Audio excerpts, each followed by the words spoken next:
Hello students, जय Hind. Sure success English classes bye Yashwant Sharma में आपका स्वागत है। आज हम जिस टॉपिक पर बात करेंगे वो है नरेशन और reported speech part 1। In this section you will learn the various rules and regulations how a reported speech can be transformed. In narration there are many rules that are to be remembered. जैसा कि आप अपने screen पर देख पा रहे हैं, we are going to start narration. Narration एक ऐसा सेंटेंस होता है जिसमें किसी के मुंह से निकले हुए शब्दों को हम डायरेक्टली या इनडायरेक्टली प्रेजेंट करते हैं। One part is direct speech and other is indirect speech. Direct speech is that part of sentence, or you say a sentence in which comma and inverted commas are used, like she said, comma, inverted comma, I am going home, inverted comma, close, stop. That is direct speech. And usually हमें कहा जाता है कि एक direct speech को indirect speech में change कीजिए, और इनडायरेक्ट स्पीच में हम इन सभी कॉमाज एंड इन्वर्टेड कॉमाज को हटा करके इसे एक सिंपल फॉर्म में चेंज करते हैं। उसके लिए कुछ नियम हैं। लेकिन बच्चों, नियमों पर जाने से पहले एक बात और सुनिएगा। नरेशन में हर एक प्रकार के सेंटेंस को चेंज करने का एक अलग सिस्टम है। यूजुअली आपको पता है सेंटेंस कितने प्रकार के होते हैं? 5 types, in which one is, you say, assertive sentence, जिसके 2 पार्ट हैं, एक affirmative, दूसरा negative, दूसरा है interrogative, तीसरा है optative, चौथा है इम्पेरेटिव, और पांचवा है एक्सक्लेमेटरी। ये पांचों प्रकार के वाक्य नरेशन में 5 तरह से चेंज किए जाएंगे, राइट? तो सबसे पहले चलिए हम आपको बिगिनिंग के 2 parts, assertive and interrogative sentences के बारे में बात करेंगे।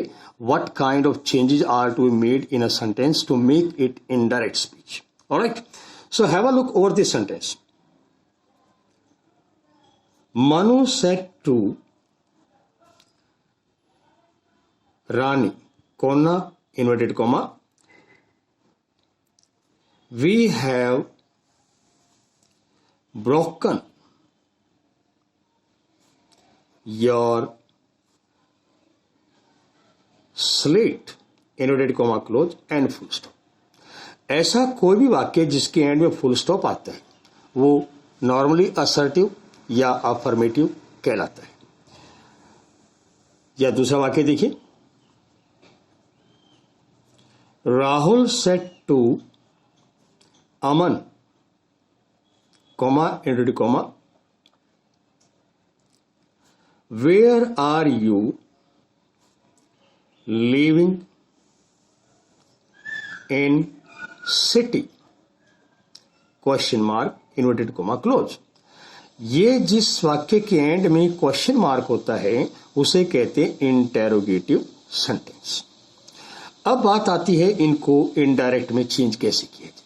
तो बच्चों, एक सेंटेंस को इनडायरेक्ट में चेंज करने के लिए पहले आपको उसके बारे में पता होना चाहिए सेंटेंस में दिया वाक्य है।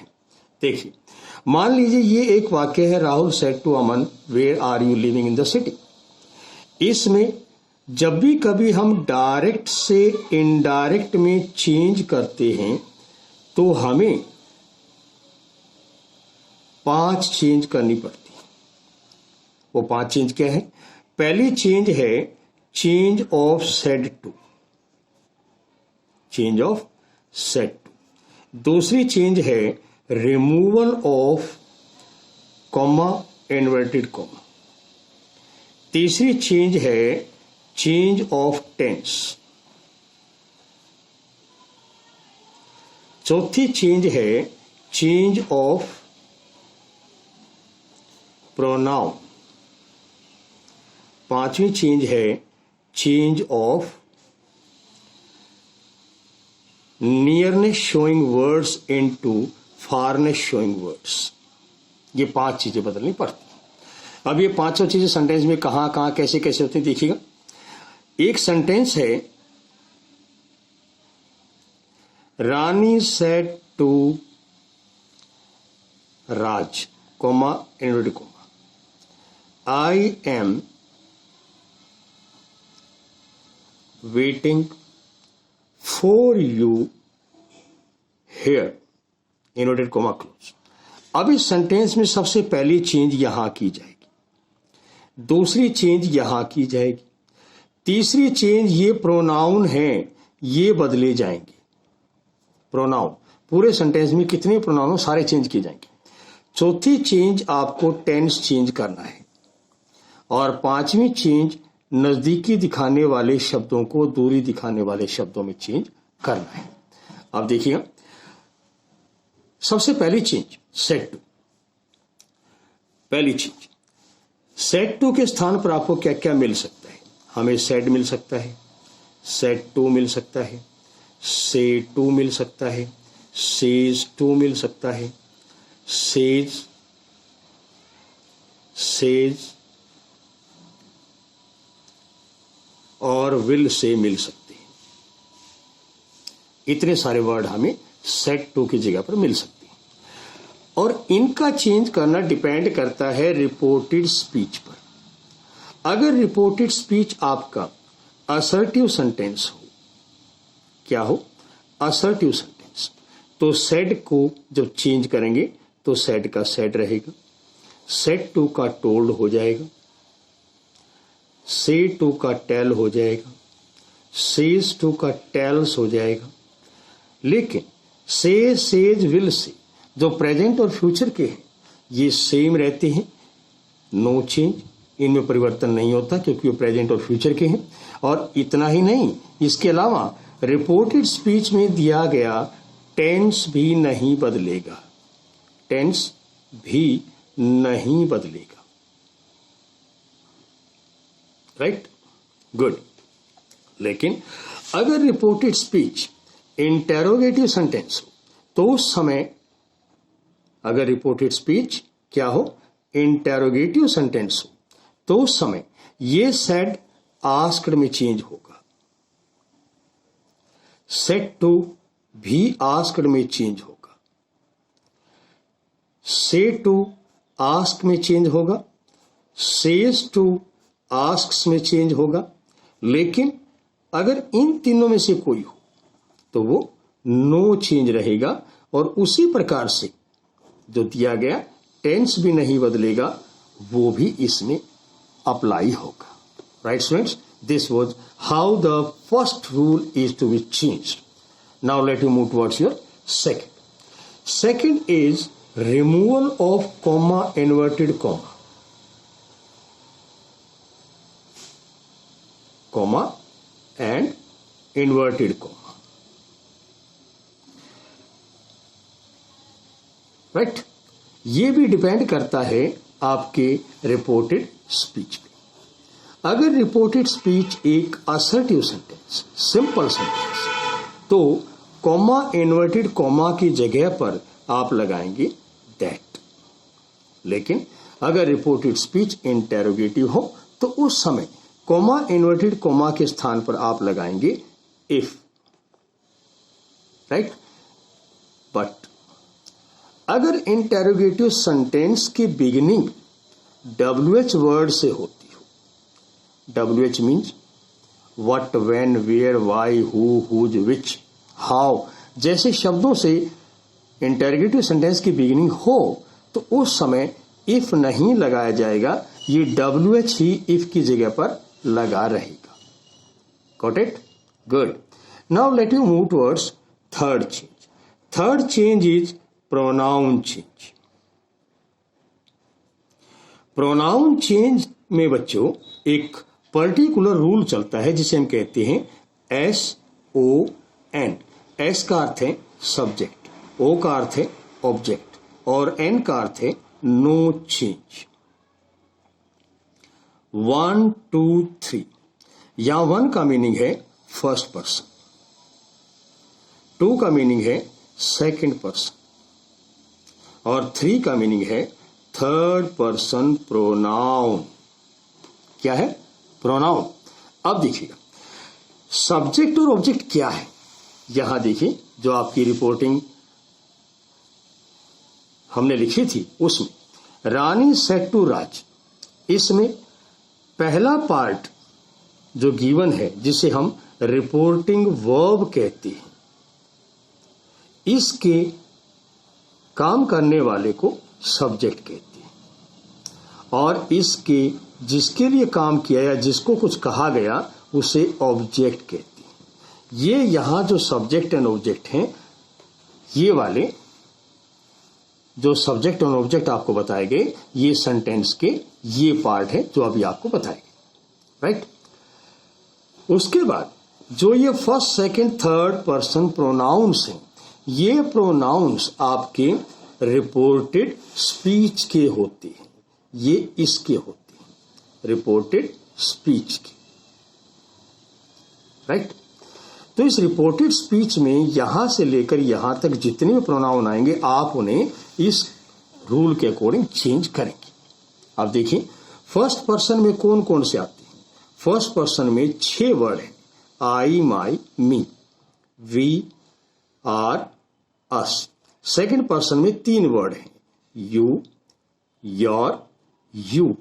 और थर्ड पर्सन में they, their, them, he, his, him, she, her, her और it, its, it। ये वर्ड थर्ड पर्सन के हैं, ये सेकंड पर्सन के हैं, ये फर्स्ट पर्सन के हैं। अगर इनमें से कोई भी वर्ड आपको रिपोर्टेड स्पीच में गिवन हो, उसकी जगह पर इनडायरेक्ट बदलते समय इसका प्रोनाउन लगा देंगे।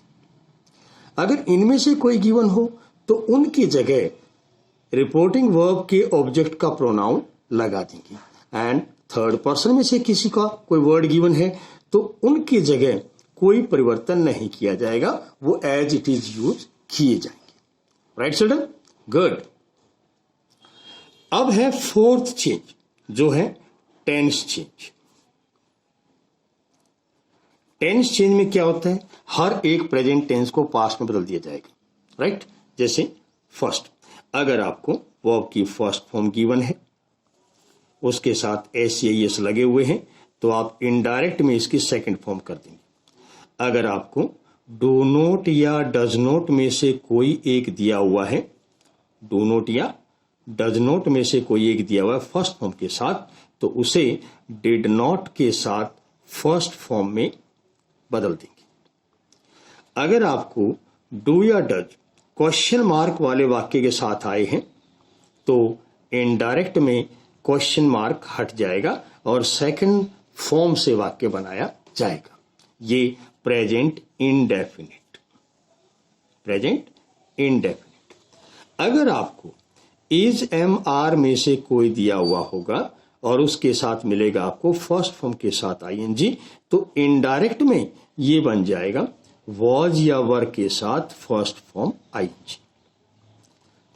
एक वचन बहुवचन का ध्यान जरूर रखना। अगर सब्जेक्ट आपका एक वचन बने तो वाज का यूज करें और बहुवचन बने तो वर का यूज करें।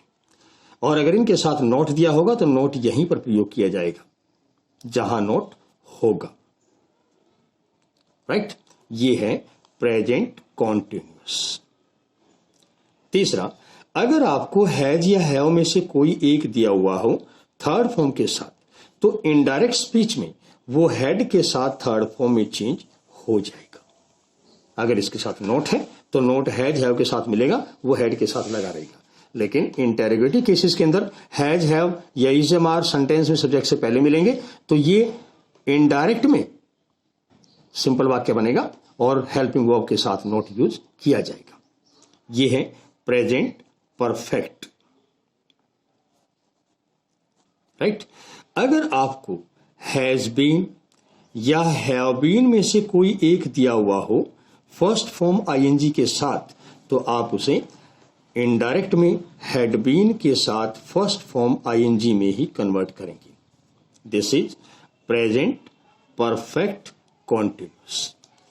Similarly if you are given second form, I mean past indefinite, तो उसका बनेगा हैड के साथ थर्ड फॉर्म इनडायरेक्ट में. अगर आपको डिड के साथ not and first form given होगी तो इनडायरेक्ट में हैड नॉट के साथ थर्ड फॉर्म यूज की जाएगी.